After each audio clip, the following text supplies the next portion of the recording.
Hey guys, it's great to have you back here on the Pet Biz Project. So in today's episode, I am interviewing Emily Martin from Dundies. So if you haven't come across Dundies before, they make reusable premium nappies for dogs predominantly, but all kinds of pets and animals use them as well. So they're an eco-friendly, sustainable brand, and Emily is an award-winning business owner. She is somebody that has a great vision for her business that goes much further and much greater than just selling products. And it's something that we talk about a lot here at the Pet Biz Project is, having that long-term vision for your brand and the impact that you want to make in the world and on the lives of pet parents and their animals is what really helps you to have something greater to connect with your community on rather than just selling products. And I think that's something that we really shines through in our conversation with Emily today. Emily is somebody that's out there. She's in the community looking at ways to help improve the lives of for animals with disabilities, also with preventing premature euthanasia of animals, which is a really big concern with the amount of animals that are put to sleep when, there are solutions out there that could give them a great quality of life and allow them to live much longer and enjoy life with their pet parents. So I hope you enjoy this episode as much as I did. And enjoy. Hey, Emily, it's great to have you here on the show today. Welcome to the Pet Biz Project. And we're really happy to have you here because I'm excited to be sharing with everybody such a fun, engaging and purpose-driven brand as Dundies with our audience, because I think you're going to have lots of valuable information to share with our audience. So I want to really value our everybody's time and really just get stuck into it and really chat about your business with you. So can you start, first of all, Emily, I want you to share with everybody what was the inspiration behind creating Dundies in the first place? Yeah, that sounds amazing. Thank you so much for having me on today, Tarryn.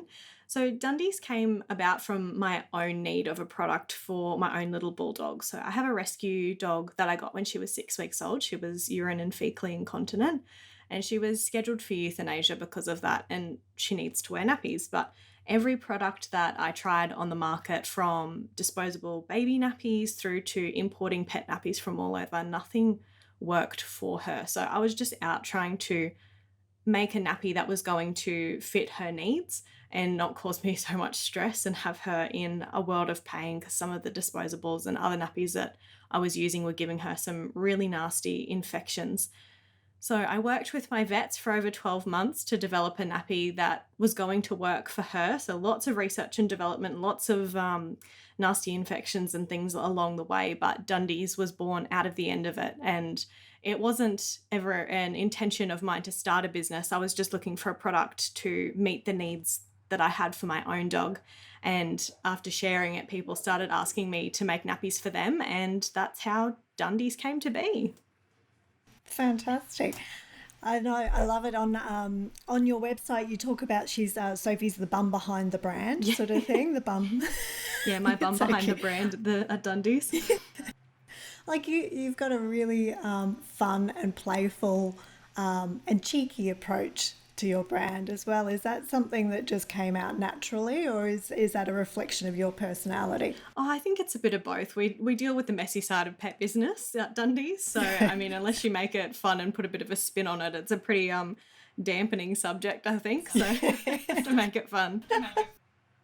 Yeah, I suppose you want it to be fun, otherwise people aren't going to engage so much with the brand, are they? Yeah. So what impact do you find? Like, I know you share your story about Sophie and how Dundies came about. You share it on your website and a lot through your social media with your audience. What impact do you think that's had on your business with, building trust and helping people to discover Dundies? Yeah, sharing our brand story and what happened behind the scenes before Dundies came to be is something that really engages our audience. And I think sharing it is so important. It helps people understand that what they're going through and the stress that they're feeling, the love that they have for their pets, and wanting to find an alternative option for care, that they're not alone in it. They can relate back to the story that we have built behind our business. So yeah, sharing our brand story, I personally believe, has been one of the key successes to our company, because I mean, at the end of the day, people don't buy products, they buy into the stories and other people's experiences behind them. So sharing our Yeah. story has definitely helped us become recognized almost as experts in our field. And I certainly don't think that many people out there have changed as many dog nappies as what I have. So it's definitely an interesting story too. Probably the expert in that area, I think. I was trying to work it out the other day. I'm like, oh, Sophie's 4 this year. I've changed her nappy probably 10 times a day for the past 4 years. Wow. Well, that is a lot of nappies. That is a lot of nappies. Because, spina bifida in dogs isn't something that you hear a lot about. Certainly, I mean, I've, been around pets my whole life and I haven't heard a lot about spina bifida. So is that something that you educate your audience in and provide education around that topic? Yeah, definitely. So, I grew up with pets as well, had dogs my whole life, and then volunteered time at the RSPCA at shelters as a teenager, and then went into the foster world. And even then, I never really heard of spina bifida. So typically in dogs, it's a death sentence, which is really unfortunate. A lot of puppies born with the condition, particularly in Australia, are euthanized early, despite that with a little bit of extra care and just, needing maybe a bath or two more than a normal dog and a nappy change, their impact and the quality of life is not affected.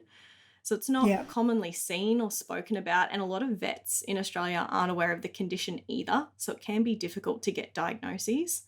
So we definitely work at Dundies to advocate and educate people on the condition and, inform people that it's not a death sentence, just like so many other manageable health conditions that pets have. When things get a little bit messy, we tend to get stressed. We think that our pet's quality of life may not be as great as it once was, and we get stuck on that bandwagon of contemplating euthanasia, which is really, really sad that a lot of people feel that they're pushed into this corner and they don't have other options. So we try to advocate and educate as much as possible so people can learn ways that they can help manage conditions for their pets that don't impact their quality of life, and they just get to spend extra time with their loved fur babies. Yeah, I think it's so important that pet brands do educate their audience. It's not just about standing out there and going, buy my stuff online every day. That just doesn't work anymore, does it? No. It's like we've got a greater purpose in what we're doing, and to have that bigger impact in the world rather than just selling products. And I think, it's something that we've been looking at recently within our business as well, is helping pet brands, because separation anxiety is becoming such a big topic, especially after lockdowns and COVID and things like that. Definitely. And it's the guilt and the shame that a lot of pet parents are feeling around not having the right solutions to help their pets. And I think that's where pet brands can make such a big difference, is going out there and really providing that education and support and understanding to pet parents, and creating that community around them. Which leads me to something like you're very big on community engagement with your audience, aren't you? Like you've got a private, like a VIP Facebook group, and that, how do you find that helps support your brand and your customers? Yeah, definitely. I agree with everything you've said there on education though, Tarryn. It's so important. Our VIP group is sort of just an extra step on top of that. So we use blogs and social media to communicate with our customers, but then we created this private group on Facebook to really in-depth engage with our customers and let them share their own personal experiences and stories as well. I mean, anyone does. I love hearing about other people's pets. Anyone in the pet space really enjoys those stories.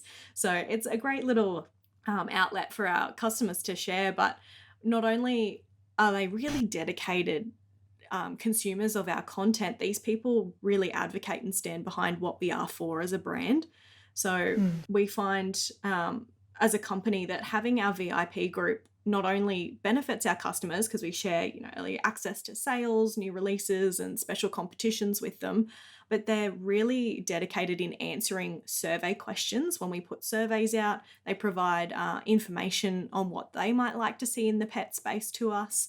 And then they also participate in our product trial. So it's a kind of a win-win group. We get to give them a whole bunch of extra information, special deals in sales. We get to hear their stories. They share reviews with us, and then we get that inside information into our exact customer market, what they're looking for in products. So it helps us develop our brand as well. That's fantastic. And I mean, I suppose you just get so much feedback from, a community group like that about your product and what challenges they're experiencing on top of sort of like the surface level things that you hear everywhere else. But I think private, especially on Facebook groups and that private Facebook groups, people are a lot more open, aren't they? Because, you know that your comments and questions aren't going to show up in everybody or your family and friends news feeds, so you can be a little bit more open with what questions you ask. Yeah, they definitely are. We have people jump on there and I'll ask questions about, what's the best way to wipe my dog's bum. They're not going to put that on their main personal Facebook page. They're not going to get the answers that they're looking for. But we have a whole community of people that are all sitting at home thinking that very exact question. So they just get to relate with like-minded people.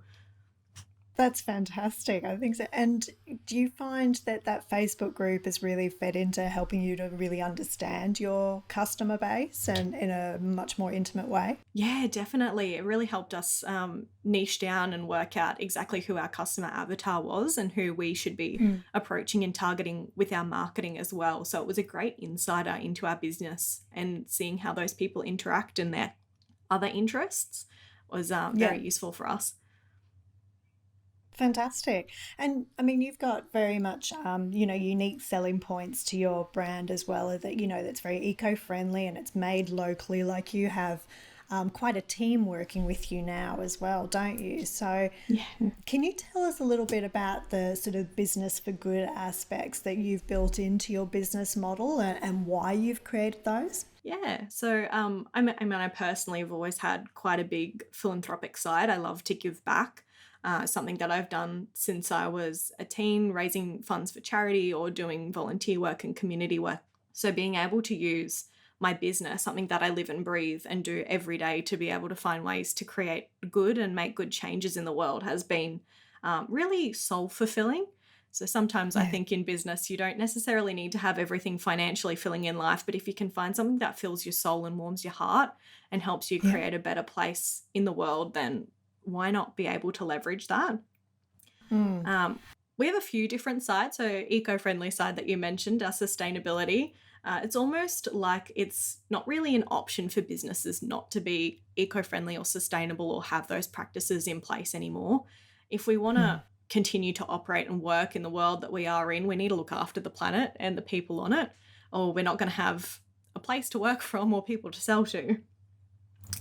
Yeah, so we work... I 100% agree. Work quite closely in creating sustainable packaging, using solar to power our office. We work with a home force, so people aren't commuting to and from work. Everyone works from their own home, which gives a really fantastic work environment for all of our staff as well, our team. So they get to enjoy the little luxuries of home. We built our business up through COVID as well. So using that home force was almost a necessity, but definitely a blessing. We didn't have much choice, did we? Yeah, exactly. But definitely a blessing in disguise, because it makes people more confident and comfortable in being able to achieve their work. And I find people are actually more productive at home as well. Yeah. Yeah, I definitely, I mean, we certainly are a home-based business. All of our team operate from their own home, and it's, well, not just their own home, but it gives us the flexibility to be able to travel and things like that and not limit ourselves to just a couple of weeks of holiday a year, but we can actually, travel and work at the same time when we want to, which is great. But just going back to the business for good aspect, I think, for me personally growing up, it was always this idea in my mind that you had to wait until you were really wealthy and successful at the end of your life, and then you could give back by donating, whatever you'd, created throughout your life, you could donate some back. But I think it's great seeing businesses like yours these days, how we really sort of are building it into the business model, we have that capability to be able to give back with every sale that we make or with every action that we take within our businesses. We can have those little micro giving back moments that over time all add up, don't they? Yeah, definitely. Small scale always ends up being big scale in the end when you add it all up. I mean, you could, go your whole life building wealth and generating and then donating at the end of that. But if you donate your time and just little bits along the way over an extended period of time, I feel like it almost would add up to more at the end of the day. Yeah, I think it's a greater impact at the end than just that one-off impact sort of thing. So yeah, definitely. Well, that's we great. donate products to rescue organisations through our rescue program. So when organisations have dogs that come in need of nappies or our reusable pet nappies and other products that we have, we'll happily just send a few their way. We foster and we provide education to rescue organisations as well, so they can use it for their adoptees of special needs dogs. So they've got that information source there. And these are all things that don't cost us a lot of money or a lot of time, but can make a massive impact on somebody else or another pet's life as well. Yeah. Oh, that's amazing. And I mean, that sort of touches on something that I wanted to speak to you about today is around partnerships, because I know, we've known each other for a little while now, and I know that we're big on the value of partnering with others and collaboration and not just, feeling like you've got to do it all on your own. So I know that you've connected with vets around the country recently and providing your products to them. Can you tell us a bit about how that partnership sort of came about and what's the vision that you have for it? Yeah, definitely. I have to agree. Partnerships are probably one of the biggest things you can leverage to grow your business and grow your success in industry. Our VCP program, I've dubbed it, or our Vet Clinic Partnership Program, it's sort of a way for us to reach our customers right at the point of contact when they're going to their vet with the issue that they're having, and then having that trusted advice from a vet to say, hey, look, we've got a product that you can use as a solution or a management tool for the condition that your pet's facing, whether it's incontinence or, seeing your dog's getting a little bit incontinent with age, your dog's been in a car accident. There's a whole variety of different reasons people use our products. They've got that trusted connection right then and there. We had vets prior to launching our VCP program, and we still do, calling us and saying, hey, I've got this customer, can I order your products into our clinic so that I can give them to them, or can we get some of your products to trial? How do your nappies work? Just people asking different questions through that vet industry. So we decided that, why not leverage this opportunity here and create a whole program so we can get our products directly to our consumers through their vets the right way across Australia. It just helps us to realise that company vision as well that we've got of creating a world where we're ending premature euthanasia rates in pets. So yeah, at the end of the day, we want that program to be able to roll out into every clinic in Australia. So you'll be able to walk into your vet, and if you've got a problem with your pet, they can say, oh, have you heard of Dundies? We've got a sample set here. Let's try them on and we can order some in for you. Yeah, because I mean, with your product, it's not just about the incontinence and that issue. It's also about dogs, on heat as well, isn't it? Like, especially, and maybe, giving pet owners that opportunity that they don't have to rush in, if they are having their dog done, then, they don't have to rush into it too early. They can leave it a bit longer because it's easier to have your dog going through a number of cycles of being on heat. Yeah, definitely. So our products are used across a wide range of different things. Senior dogs with incontinence and then female dogs on heat are our two largest consumer bases. And then with your industry recommendation now of delaying desexing in large breed pets until they've had their first heat cycle, we're seeing more and more people really trying to find an alternative to manage their dog's heat. They don't want to shut them outside. They don't want to risk having a stray dog come into the yard and mate with their female dog and have unwanted puppies. But they don't want to keep them inside and have to be constantly chasing them around the house with a mop, cleaning up after them either.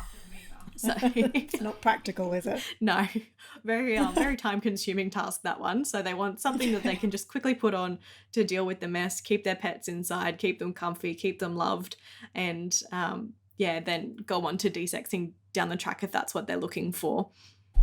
Yeah, because it just, things like that have such a wider impact as well. It's not just about the mess, is it? It's about the anxiety, level of anxiety that's reduced in the home because there is a viable solution that works. It still allows you to have those cuddles and your pet on the bed or something with you and just not have to worry about that mess, which is great. Yeah, definitely. We're all about creating happy pets and healthy pets. So being able to keep your pets inside and keep them comfy, and then, do something that you're wanting to do for the health benefits, whether it's delayed desexing or you're managing incontinence, then you can definitely have an easy solution that doesn't cause as much stress as constant daily washing of towels and stripping beds and chasing dogs around with mops. Yeah, it's not good. And it's not just dogs though, is it? You have other animals as well that purchase from you? So we've made nappies for cats, which is not as crazy as some of the other ones. We've made nappies for kangaroos, so little orphan joeys that end up in care. Owners, the carers for those wildlife carers will use Dundies on their little orphan kangaroos, lambs, kids, orphan potty calves. We've even been requested to make a nappy for a horse, a therapy horse that goes into libraries while the kids read, but you can't toilet train a horse and you don't want horse poop in your library, so wow, that's amazing. It takes all kinds, doesn't it? Certainly does. It's fantastic though. It keeps you challenged, I'm sure, with coming up those new designs for the different animals. Yeah, it definitely does. And then learning from our customers as well about different conditions and stuff that they're trying to manage with their own pets gives us a whole other blank slate there where we can develop other products too. Yeah, and I love the prints and that you use, the materials that you use with your products, because, you know, they're just so fun, you know, and playful that it's like a little fashion item as well. It's not, you know, just plain materials that you're using. It's great. Exactly. I always say to Sophie when I change her nappy, because I mean, what dog person doesn't talk to their dog? I'm like, if you're going to poop yourself, at least do it looking pretty. Yeah. I have to admit, I probably talk to my dog more than I do my husband, to tell you the truth. I mean, they don't talk back. I know, exactly. Great. So I want to talk to you, I suppose, a little bit about content creation, because I know we touched on it in the beginning that, you know, the value in educating your audience. But when you do create content, how do you share that with your audience, and what kind of feedback do you find it gives you from your customers? Yeah, certainly. So we use a few different points through Dundies to create content and where we share that type of content to our customers. So I guess we have the basic content that we create and push out on social media. So our catching images, you know, photo shoots that we do, interesting images and bright colors that will grab the attention of customers. Yeah. So we've got the social content, and then we have our blog content where we write. I mean, my blogs that I author, they're not short. They're quite long and lengthy. So they take a while to put together. They go up on our blog. And then we also have video content as well. And I'm working at the moment to develop some video consumable content that matches our blogs that'll go up on our YouTube channel to further spread our sort of brand message and our education out to our customers too. Yeah. But, those are our three categories of where I sort of create and publish content. Our social media images, we work with photographers, we do flat lays, and then I just share little tips and insider information in the captions of those images out to our customers, little behind the scenes, little bits of our stories. People really love to engage with stuff like that. Yeah. Our blogs are all centered around education for different types of conditions that people might be experiencing with their pets. And our social content more aimed at sales. Our blog content is definitely aimed at the education aspect, because if I'm trying to read a piece of information, I'm learning about Spina Bifida. Okay, how do I bath my dog? Does my dog have any limitations? I don't really want to be sold a product whilst I'm trying to read that. We tag those down the bottom of the blog. So they're really centered around informing our customers, and they're some of our best performing pieces of content for gaining customers to our website or visitors to our website. Really well written blogs. I mean, our Spina Bifida one and our one on heat are top performing on Google. So they come up at number one on Google. If you search like, what do I do with my dog on heat? Our blog is the first thing that comes up. Or can dogs get Spina Bifida? Our blog is the first thing that comes up. So they draw a lot of traction into our website and help us capture those customers and retarget them in ads down the track as well. That's great. And I think that video content that you'll be creating for YouTube's just going to take it all to the next level, because, you know, YouTube's now like the second largest search engine behind Google. So, you know, like it's just showing how powerful video content is becoming these days, that it's just we love, it's why podcasts are so popular. We just love to be able to digest content in a much more entertaining way sometimes than other than just reading content on like a blog. Yeah, certainly. I definitely find that the world, as fast paced as it is, I don't know if that's a great thing or not. People are looking for ways to You want to get off easily, sometimes, don't you? yeah, they're definitely looking for easy ways to digest content. I mean, I know while I'm driving, I listen to podcasts, so that's a way that I'll consume content there. But if I'm driving, I can't read a blog.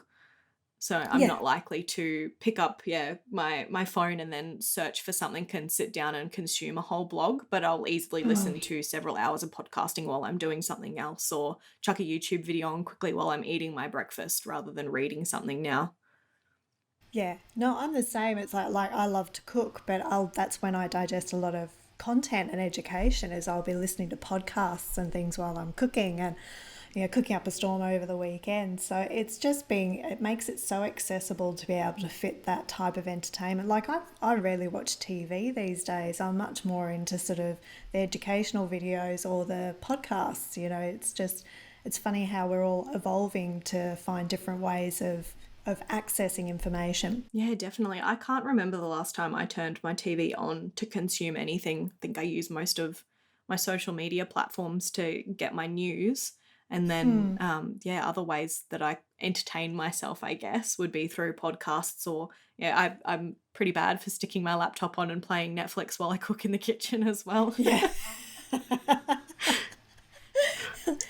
Also, Emily, how do you find your customers how do you keep them engaged long term? Because obviously somebody will come to you and they may be looking for a nappy for their dog and they're needing that sort of support, but how do you then keep them coming back for more and staying long term and loyal with your business? Yeah, building that brand loyalty is something that's definitely a challenge and something that you've got to get right for your particular business, because it's never going to be the same for everyone. So I think the best way that we've gone about doing it and what seems to build that customer attention for us is really creating and establishing our brand. So making sure that our branding is on everything. People are aware that, I mean, I've got a dog that's incontinent. I need Dundies, not I need a dog nappy. Just trying to build that real solid brand reputation, and then giving our customers a story and mission to get behind that resonates with them. So our mission to reduce premature euthanasia rates, we will come up with different little, not so much campaigns, but initiatives that people can get involved in and get behind. And I feel like people really feel involved and more passionate about a brand when they can step into the shoes and help push something behind the scenes, not necessarily selling a product, but like pushing that idea of, we can create a better and more, the word I'm looking for escapes me at the moment, but just a more involved pet care space. How do we change the way that we look at animal welfare, and how can we change and shape the way that we look and engage and care for our pets? Yeah, it's having that bigger impact, isn't it? As Yeah. I was saying before, like with social media, that's where a lot of businesses miss the mark, is they go out there just trying to sell on social media, and social media isn't just about selling products. It's people are on social media for entertainment, but they're more so on there for community. They're on there to connect with others that are like-minded people. Yeah, So exactly. if you can create those points of connection, and I think giving back and having a big impact in the world and changing the way things are done to make an improvement is what people want to get behind and get involved in. So Definitely. it's just, you can see that shine through, like even just from your website and things like that. You can just see that it's not just about the product, it's a much bigger purpose behind it. Oh, thank you. I'm happy to hear that. I've tried to do that, so it's great to hear that that's how it comes through.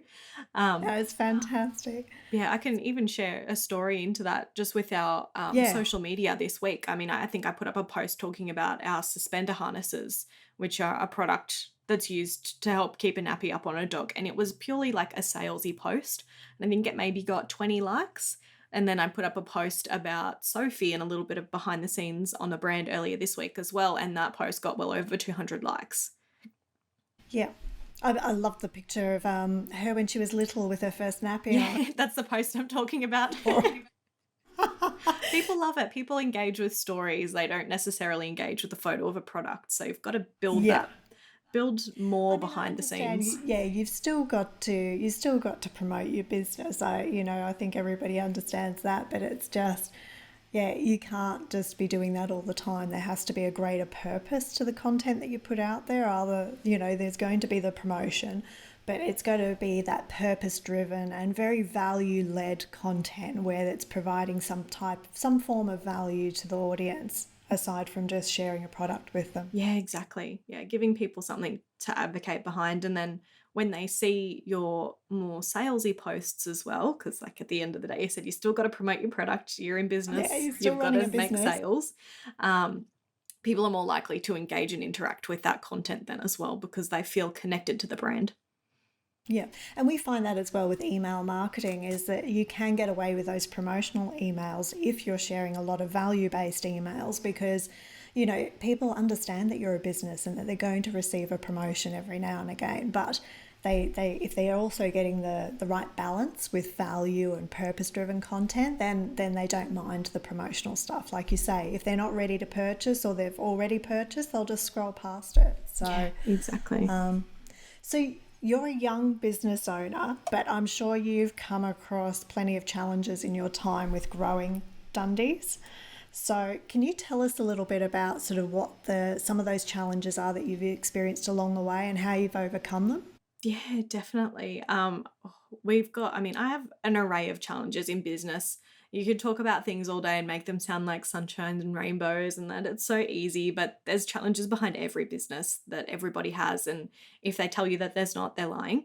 So um, our manufacturing is probably the biggest struggle or challenge that we've had to overcome. We're Aussie made. I mean, I started making Dundies on my kitchen table without the intention to turn it into a business. And now I've converted our 4-bedroom house into my entire business. But finding people in Australia that know how to operate sewing machines, because everything is made offshore these days, was a really big challenge. And then growing our team to be able to sustain our growth of a company sustainably, there's a lot of sustains in there, is definitely a challenge and something that we still work to overcome. And we're constantly having to hire more team to, fulfill the needs of that without pushing people to burn out. We don't want to make people, hate the work that they do. No, because then you lose that good staff, won't you? The good team members. So yeah, that's definitely the biggest challenge, from raw material through to final product and all of the people and touch points that has to come on in between all the different, from cutting to prepping and then sewing and then tagging and then inventory. We have a whole, our product goes through a lot of people before it becomes a final nappy in our customers' hands. And that process had to get developed along the way, because it used to just be me as touch point one, buying the fabric, cutting the fabric, sewing the fabric, packing the order, and then shipping it off to the customer and sending them a follow-up email. It now goes through, I think, 6 or 7 different people. So logistically working that out was a big challenge, but we got there in the end. It still needs work though. I think anything does. Yeah. And I mean, the world just keeps throwing us new challenges, doesn't it? Whenever we think we've got things figured out, it's like whether it's COVID or floods or whatever's going on in the world. Here's a lockdown. Oh, sorry, you guys can't do that. Oh, freight's gone up by XYZ amount of dollars and now it's costing you a product so much more. Yeah. There's delays with Australia Post or it never ends. They keep us on our toes, don't they? Oh, without challenges though, I mean, the bigger the challenge seems to be, the bigger growth follows behind it. So if you're faced with adversity in your business and you're shaking your head and you're not sure what to do, there's probably a good thing kind of come out of it at the end. That's a great mindset to have, because I'm a big believer in that too, that whenever there's a big challenge that we're experiencing, it's just because we're going through a big period of growth and it's just going to take us to that next place that we want, where we're closer to where we want to be. So yeah, definitely. It might not seem like that at the time, but it definitely seems to be the way that it plays out most of the time. You just need to have those regular breaks and holidays scheduled in, don't you? To have that weekends. Downtime as well. Oh, I used to work in my business. I mean, I had full-time uni when I first started Dundies up as a company. So I was going to uni 5 days a week and then doing placement and then coming home and working. I just got so burnt out. Making time to even have, shut the computer off at 6 or 7 p.m. and then have an hour or two to yourself, that you need to do that. You need to do that for your mental health and your sanity. Yes, yeah. And I think it's you lose your creativity if you push yourself too hard to work all the time. You need that downtime to allow the creative thoughts to come out and the solutions for what you're going to do to get through those challenges. So, I mean, one thing I love about business these days is it's so easy for young people to get, in and start a business, like just set up a Shopify store, just come up with an idea. We've seen within our own private Facebook group and that for pet businesses, we've seen, like 16-year-olds and that coming in and they've got an established business with an established product and a Shopify store. And it's just great to see that those entrepreneurs coming through at such a young age, which is fantastic. Yeah, building businesses is something that's definitely getting easier in the e-commerce space. Definitely challenges in other industries, but it's becoming, I feel like there's a lot more young people that are able to get into it now. It's not as gatekept to own a business to, the middle-aged white collar man Yeah. anymore. You could be a 14-year-old or 16-year-old female and start a business and have a really successful company out of the end of it by the time you're in your 20s. Yeah, definitely. So what do you think? I mean, we've talked about the challenges, but what's that sort of one bit of action that you think that you've taken that's really created the most growth for your business? Yeah, this is going to be a little bit controversial, but putting ourselves out there. In the beginning, I got a lot of backlash for putting a nappy on a dog. Yeah. Sophie's 4 this year. I see them pop up a little bit more now, but when I first started putting nappies on Sophie, that is not something that the Australian consumer market had seen. And then, Yeah, they weren't ready for it. and sharing it so openly, I got people telling me to euthanize my dog. What are you doing? You should just toilet train your dog. Stop treating it like a baby. Your dog's not a human. Stupid Gen Zs and millennials treating their dogs like children. My biggest haters were middle-aged men for some reason. They really, really did not like me. But I persevered and pushed through it, which was a really key factor, I think, in accelerating our growth because we were causing this interruption to people's feeds and to their mindsets. Like, why Yeah. is this dog in a nappy? Like, I can't stop thinking about it. I'm going about my day, but there was this girl that posted on social media about her dog in a nappy. I'm so confused. Yeah. And then we kept posting, and then people got more accustomed to seeing that type of information and then got more open to understanding why. So, the education of making people aware of it and seeing it and becoming comfortable with seeing it and then telling them why, which is still a massive part of, pushing through for our industry or for my particular product. That definitely grew us. I think that was our driving factor. It was uncomfortable to do. I hated getting hate comment. I'm not a confrontational person. Yeah. But Facebook loved it. Facebook loved these people arguing in the comments. They're like, oh, this is a great post. It's got fantastic engagement. Let's push it out to some more people. Bloody Facebook, eh? But putting yourself out there, join Facebook groups, share your stuff in different Facebook groups, whether it's, for me, I join a lot of the Australian made ones, or you've got pet specific groups that you could join. You could post about it in your local community groups, really anywhere. Facebook is a fantastic tool to leverage a whole bunch of people that have already put themselves into their own allocated niches by joining these groups on Facebook.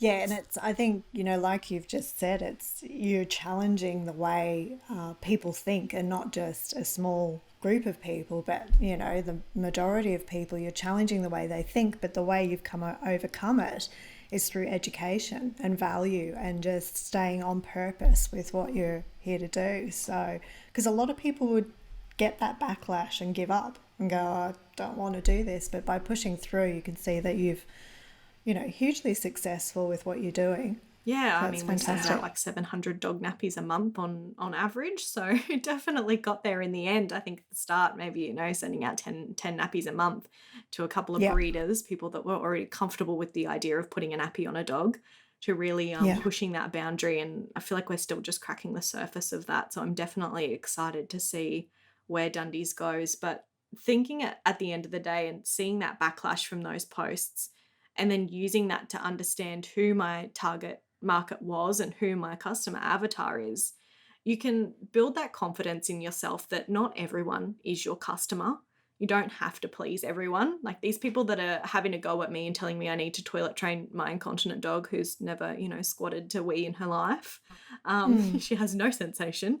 They're not my customer, and I don't have to worry about them. They're not my demographic. And they're never going to be my demographic or my customer. So they can continue to leave their comments, and Facebook can continue to see that as authentic engagement and share it to more people. Yeah.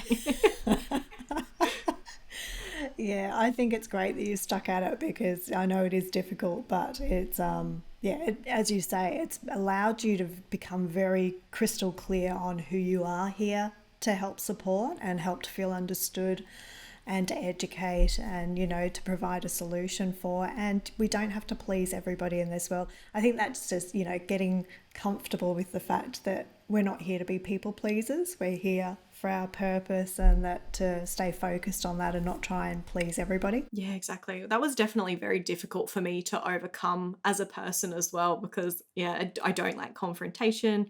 I like to help people. I'm just out there trying to do better things for the world, and then having all these people come at me with all this hate all of a sudden made me even question, why do I not have my dog put to sleep? Am I doing something wrong?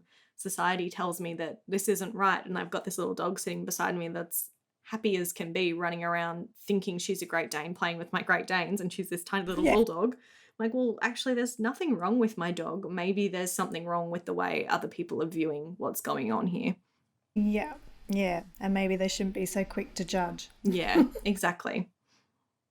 Fantastic. So obviously for any small business owners, particularly that are listening to this podcast, do you have any bits of advice that you'd love to give to others that are just starting out? Yeah, set up everything properly in the start. I missed out on a huge opportunity by not setting up my email lists properly. Use that. Set up everything, go through, make yourself a little checklist. Some good things to make a note of are having your social media connected to your Shopify store if you're working with Shopify or WooCommerce, whichever type of shop that you've got for your e-commerce business, making sure your pixels are connected so that you're getting all of that customer data. Even if you're not running ads or using it at that point in time, you're starting to build a little stockpile of it, which is really helpful when you do decide to go down that avenue in the future. Build your email lists out, and just be confident in what you do.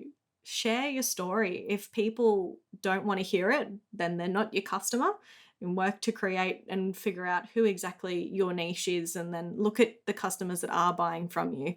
What are their interests? How are you going to target more people like them? Get those reviews, build your audience, and just keep going from there.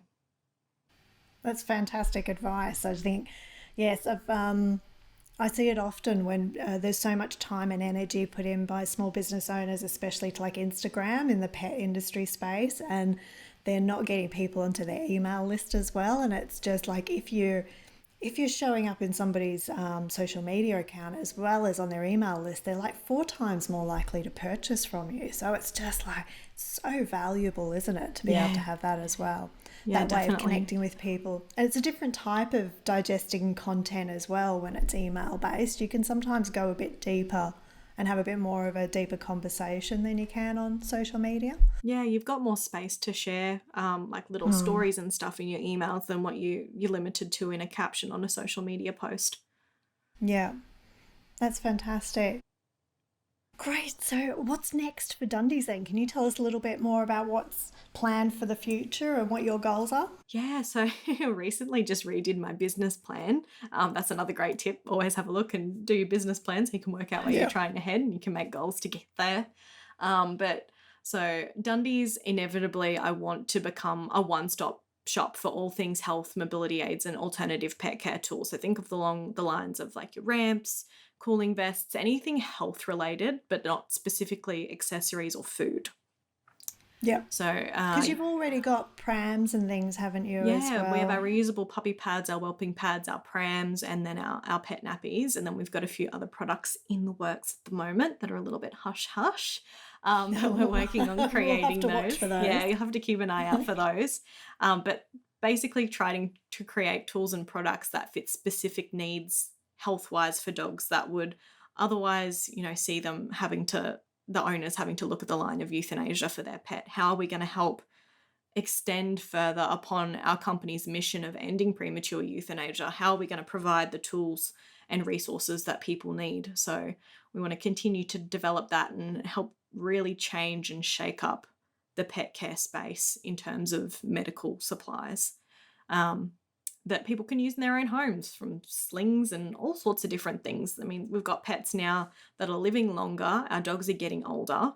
And then we're more open to trying alternative things for them. I mean, I took my Great Dane to hydrotherapy lessons. She's swimming in a swimming pool to help strengthen her hip joints.